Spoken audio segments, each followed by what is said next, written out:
It's 2 in the morning over the North Atlantic. The ocean is a sheet of ink. The sky is a vault of cold glass. Somewhere below, a steel whale moves without a ripple, her crew counting hours, not miles.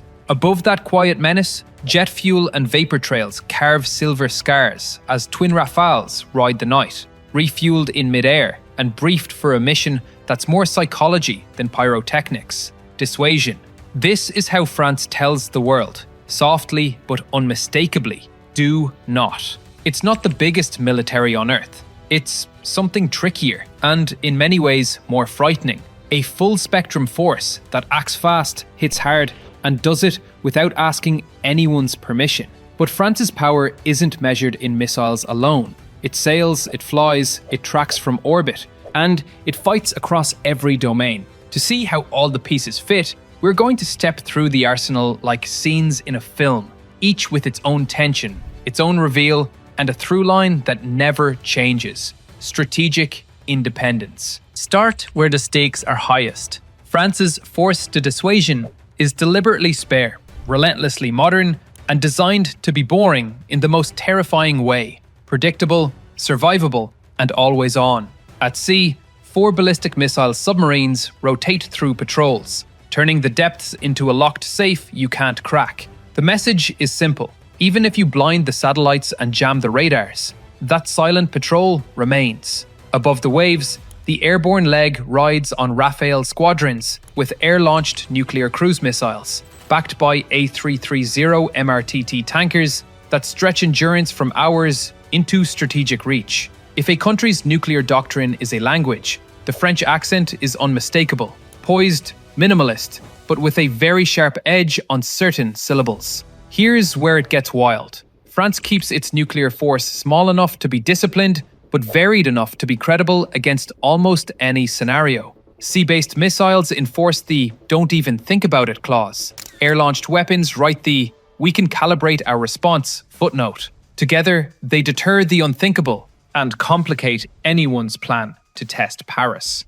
The hardware is impressive, the psychology is the point. Nuclear power here isn't about showing off. Think less fireworks, more chess clock. When the clock is running, the other player sweats. But steel in the deep is only the first act. If the nuclear force is the insurance policy, the next scene is how France stays in the game, every day, in every ocean. Cut to a grey deck crushed by wind and salt, arrestor cables like steel snakes, and the sudden roar of a catapult launch. The aircraft carrier Charles de Gaulle is not a floating city. She's a floating scalpel, nuclear-powered, compact by American standards, and lethal by any measure. Her air wing of Rafale M fighters snaps from air superiority to strike missions with the same catapult shot, guided by carrier-borne early warning aircraft that keep the picture clear. When she sails, she rarely sails alone. A screen of air defense destroyers, anti-sub frigates, and an attack submarine make a moving fortress you don't want to test. And this next system, it changes everything. The Barracuda-class nuclear attack submarines bring a new level of stealth and sensor fusion. And with land attack cruise missiles in the tubes, they turn sea denial into land deep reach. On the surface, FREMM frigates prowl like Swiss army knives, excellent anti-sub hunters that can also punch inland with precision. Horizon-class destroyers throw a hard anti-air umbrella. The newer digital-first FDI frigates slide into the fleet to bulk out numbers without shedding teeth. Then there are the Mistral-class amphibious ships, floating command posts and helicopter hubs that move marines, aid and influence wherever the tricolour needs to show up. You won't believe this part of French strategy until you look at the map. France isn't just European. It's a resident power in the Indian and Pacific Oceans because of its overseas territories. That means exclusive economic zones scattered like stepping stones across the globe, and a navy that practices presence as much as projection. From the Caribbean to Polynesia, French hulls make their own weather. The future tightens the shot. A next-generation nuclear carrier with electromagnetic catapults. More launches per hour, more sorts of aircraft, more endurance. It's not about matching American tonnage. It's about having a sovereign runway at sea whenever Paris decides to roll. But sea power without air mastery is a movie with the sound off. bring the frame up to 30,000 feet. If you had to draw French air power as a single silhouette, it would be the Rafale. This isn't a diva fighter jet. It's a straight-A student that also does parkour. Air-to-air, Meteor beyond visual range missiles give it a long arm. Strike, SCALP stealthy cruise missiles take it deep. Maritime, anti-ship rolls are a turn of a dial. Rafale's evolution through upgraded standards isn't hype. It's how France stays lethal without a sprawling fleet. Avionics sharpen, sensors fuse more cleanly, and data links move faster, turning each jet into a flying node in a bigger kill web. The real magic, though, is everything that supports it. A330 Phoenix tankers have quietly transformed French global reach. Think of them as jet-powered teleporters for endurance. Airborne early warning keeps the tactical picture stitched together. And as uncrewed systems grow up, manned-unmanned teaming shifts from demo reels to doctrine. One Rafale acting as quarterback for drones, feeding ships at sea and batteries on land with targets. It's not science fiction, it's the next upgrade brief. The Rafale is so multirole that if you asked it to file your taxes, it would probably request a software patch and then do it in Afterburner. Here's the part that keeps planners awake. In a good way, France doesn't chase a giant fighter headcount. It chases availability, integration, and quality training. When you add robust tanking and reliable AWACS on top, a relatively modest fleet becomes a global tool. It's the difference between owning 100 cars and owning 50 that always start, always have gas, and all share the same map. Cut altitude. The fight isn't just up there. It also rumbles on roads and churns across muddy fields where drones buzz and artillery speaks. For a decade, the French army fought insurgents across deserts the size of continents. Now, it's pivoting to survive high-intensity combat, where the sky is crowded with cheap eyes and angry munitions. The answer is Scorpion, a program that rewires brigades as digital ecosystems, not just collections of vehicles. New armoured platforms roll in with better protection and data links. Old warriors get new nerves. The Leclerc main battle tank receives a life extension with improved protection and battle management systems, turning a fast fencer into a networked heavyweight. Caesar truck-mounted howitzers put 155mm precision on target, shoot and scooting before a counter-battery can find them. Air defense thickens, because in this era, the first thing that lands is not always a paratrooper, it's a drone.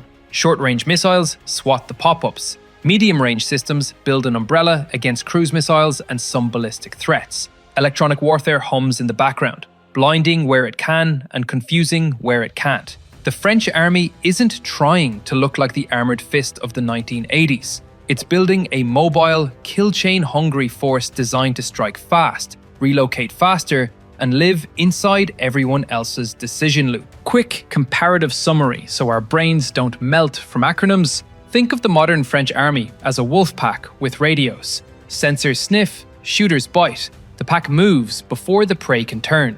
It's smaller than some continental armies, but the teeth are sharp and the coordination is the secret sauce. Now zoom into the human story, because hardware only matters when someone stubborn and talented uses it. The Foreign Legion is where myth meets logistics. Thousands of volunteers from dozens of countries, trained hard, living Spartan, and deploying at the drop of a kepi. The Legion isn't magic, it's reliability in a bottle. Units that can be moved today, that can hold rough ground, that can do dangerous things without drama. The wider French army, backed by the Commandement des Opérations Spéciales, brings in the surgical strike piece, raids, hostage rescues, targeted captures. These operators sweat the details, so politicians don't have to read excuses later. Here's where it gets interesting for strategy nerds. Over the last decade in the Sahel, France demonstrated one of its core advantages: expeditionary logistics.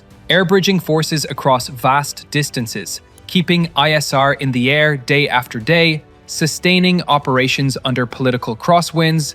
Those are muscles you only build by using them. Did Paris run into the limits of politics? Absolutely. But the ability to deploy fast and stitch together a joint force in days rather than weeks, that stayed. And it's one reason why, when crises pop like flashbulbs, the first phone call in Europe is often to Paris. The Legion's unofficial motto could be, "We'll sleep when the helicopter lands." It's not elegant, but it's honest. And that honesty is part of why France's ground forces punch above their... Every modern military lives and dies by invisible threads. Satellites that see, links that whisper, software that knits everything together. France understands that the new high ground is 36,000 kilometers up, and also in the server racks humming under fluorescent lights. Space Command runs exercises that turn orbits into chessboards. New satellites give French planners better eyes and more resilient comms.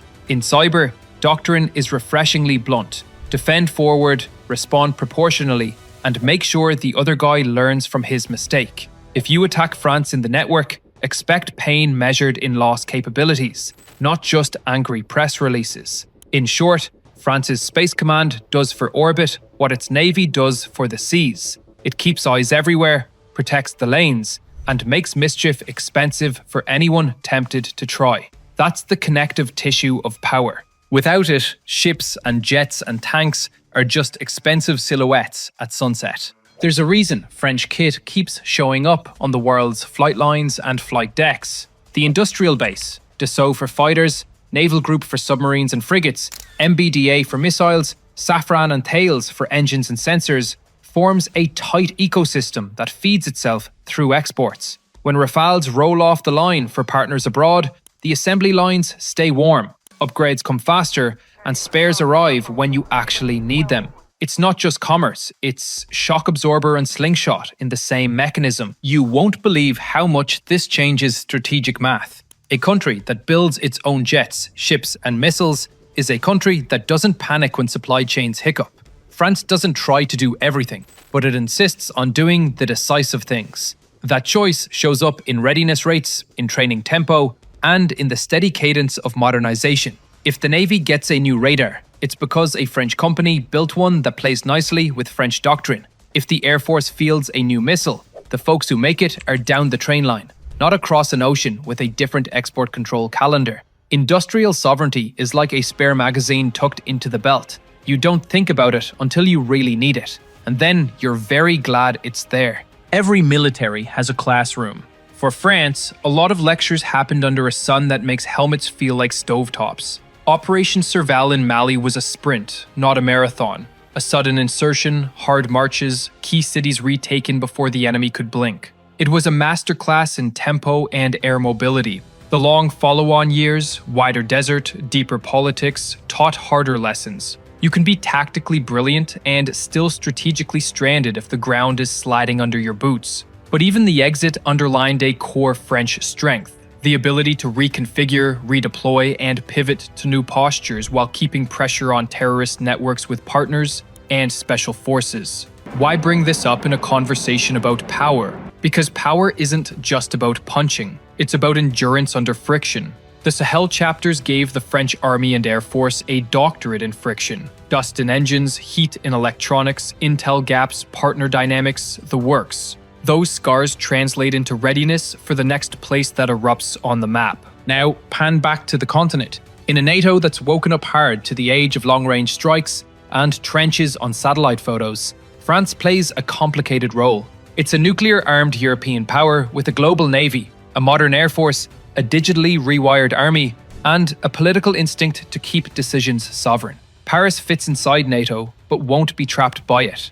That tension is productive when managed well. It means Europe has a framework nation that can lead battle groups on the eastern flank, escort convoys in the Mediterranean, and still sail a carrier group through the Indian Ocean while satellites watch the sky. Here's a cinematic transition to tie all this together. Imagine a crisis needle that moves from amber to red in a long afternoon. France can push fighters into the air with tankers, move a company of Marines onto a ship, surge a frigate into position, light up satellites, and open a special forces playbook, all without waiting on foreign host nation permissions or spare parts. Is it perfect? No. The magazine depth could be deeper, air defenses are improving but need mass, heavy armor numbers won't scare anyone by themselves. But the integration is the quiet superpower. When Paris chooses to act, the actions rhyme.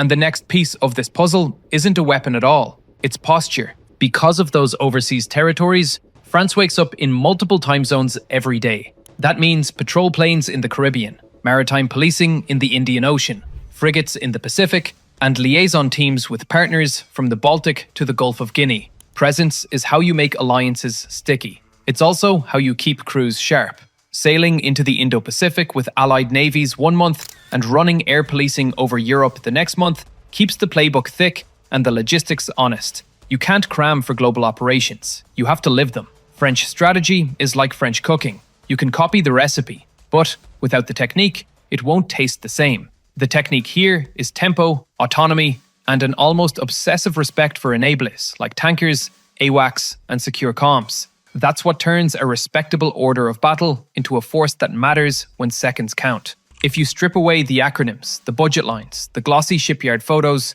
what remains is an idea. France insists on the ability to decide. Decide when to show up, when to stay, when to leave, and how hard to hit. That insistence, sometimes maddening to allies, often impressive to adversaries, threads through everything from the submarine patrol schedule to the drone trials on a windswept airfield. It's not the raw size of the arsenal that makes France formidable. It's the way every part of the arsenal serves independence. The scariest thing about French power isn't any single weapon. It's the number you can't plot on a graph. How fast Paris can turn political intent into military effect. So, how insanely powerful is the French military? Powerful enough that its submarines make rival planners revise their bedtime prayers. Powerful enough that a single carrier group can project sovereignty half a world away. Powerful enough that a fighter fleet with the right tankers and missiles can change the air calculus in days, not months. Powerful enough that Marines, Legionnaires, and Special Operators can be where they need to be before the news cycle catches up. But the real answer is quieter. It's in the rhythm of patrols you never hear about, in the upgrades that slip into service without a parade, in the simple fact that France can do all of this alone and prefers to do it with friends. That combination, autonomy with alliance, is rare. It's why adversaries hesitate, why partners call, and why the tricolor keeps showing up in the world's busiest lanes. France's power isn't about empire or numbers, it's about independence. And in today's world, that might be the rarest weapon of all.